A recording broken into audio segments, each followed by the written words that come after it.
हिंदी भारत की soft power है, लेकिन भारत की सरकारें और भारत के लोग इस ताकत को ठीक से कभी समझ नहीं पाए, इसका इस्तेमाल नहीं कर पाए।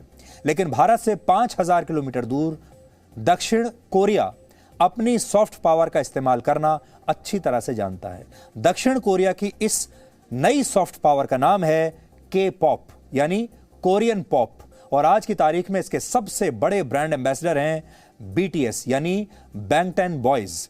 बीटीएस एक के पॉप बैंड है जिसमें 7 मेंबर्स हैं, और अब बीटीएस के इन सभी 7 सदस्यों को दक्षिण कोरिया के राष्ट्रपति ने भविष्य की पीढ़ियों और संस्कृति के लिए दक्षिण कोरिया का विशेष दूत नियुक्त किया है और इन्हें डिप्लोमेटिक पासपोर्ट दिए गए हैं। दक्षिण कोरिया के राष्ट्रपति मून जे इन इसी महीने अमेरिका के न्यूयॉर्क में संयुक्त राष्ट्र की 76वीं महासभा में हिस्सा लेने जाएंगे और उनके साथ बीटीएस बैंड के ये सदस्य भी होंगे। संयुक्त राष्ट्र में बीटीएस के सदस्य भाषण भी देंगे और इस दौरान उनकी एक म्यूजिकल परफॉर्मेंस की वीडियो क्लिप भी चलाई जाएगी। यानी अब बीटीएस दुनिया के सबसे बड़े राजनीति के मंच पर दक्षिण कोरिया की सॉफ्ट पावर को बढ़ाते हुए आपको नजर आएंगे।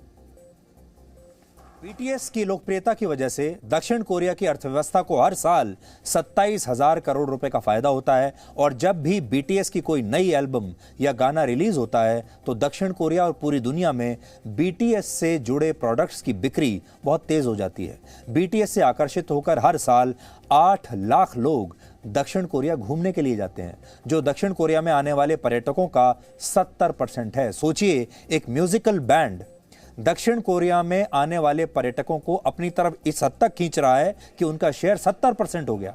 इतना ही नहीं, बीटीएस के सदस्यों के लिए दक्षिण कोरिया की सरकार ने पिछले साल अपने देश के 63 साल पुराने कानून को भी बदल दिया था।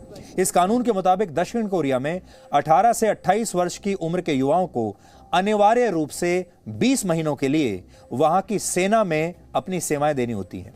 पिछले साल ही बीटीएस के सदस्य जिनका नाम है जिन, वो 28 वर्ष के हो गए थे, और अगर ये कानून नहीं बदला जाता तो जिन को बीटीएस छोड़ना पड़ता और सेना में शामिल होना पड़ता। लेकिन दक्षिण कोरिया ने इस कानून में बदलाव किया और यह नियम बनाया कि के पॉप स्टार्स को इसमें 2 साल की छूट और दे दी जाए।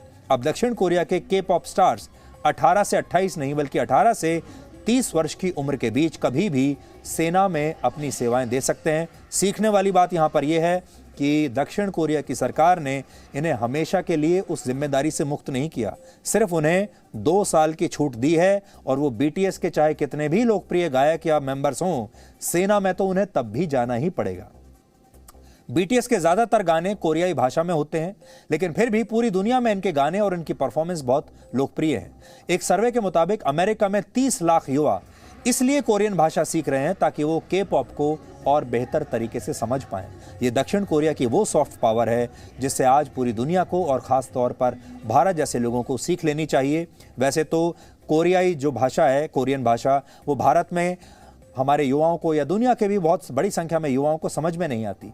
लेकिन जो भाषा समझ में नहीं आती, लेकिन उसके बावजूद हमारे अपने देश में भी ऐसे लाखों करोड़ों बीटीएस के फैंस हैं जो भाषा को बिना समझे भी उनके गानों को सुनते हैं और उन्हें पसंद करते हैं। हम ये चाहेंगे कि भारत जैसे देश को भी इसी तरह हमारी जो संस्कृति से जुड़ी चीज़ें हैं, चाहे वो संगीत हो, चाहे वो कला हो, चाहे वो खेल हो, कुछ भी हो, चाहे वो हमारी फिल्म इंडस्ट्री ही क्यों ना हो, उसे हमें अपनी सॉफ्ट पावर के तौर पर इस्तेमाल करना चाहिए। आप याद कीजिए कि अमेरिका जैसे देश ने कैसे हॉलीवुड की फिल्मों को अपनी छवि को सुधारने के लिए, अपने आप को सुपर पावर के तौर पर प्रोजेक्ट करने के लिए कैसे उन्होंने हॉलीवुड की फिल्मों का प्रयोग किया है, और वो हॉलीवुड की सुपर हीरोज़ की फिल्मों को देख देख कर आज पूरी दुनिया ये मानने लगी कि अमेरिका वाकई एक सुपर पावर है। अब यही काम दक्षिण कोरिया कर रहा है।